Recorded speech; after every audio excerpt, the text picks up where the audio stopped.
बंधुओं, एक बात मेरे मन में कभी कभी आती है। ब्रजवासियों की पीड़ा सबको समझ में आती है, गोपियों की पीड़ा सब गाते हैं, देवकी मैया यशोदा मैया की पीड़ा का भी अनुभव सब कर लेते हैं, श्री किशोरी जी हमारी राधा रानी के भी हृदय के भाव को हम गाने का प्रयास कर लेते हैं, पर श्री कृष्ण की पीड़ा को कोई नहीं समझता।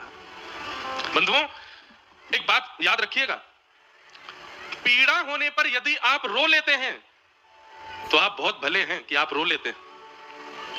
पीड़ा होने पर आप शांत हो जाते हैं तो भी कुछ ना कुछ पीड़ा का हल तो आप कर ही रहे हो। पीड़ा होने पर आप एकांत में बैठे हो तो भी कहीं ना कहीं उस पीड़ा पर मरहम लगा रहे हो, पर पीड़ा होने पर भी हंस रहे हो, बोल रहे हो, चल रहे हो। इसका मतलब है आप अपनी पीड़ा का 1% भी इलाज नहीं कर रहे हो। पीड़ा उतनी ही है चित्त में।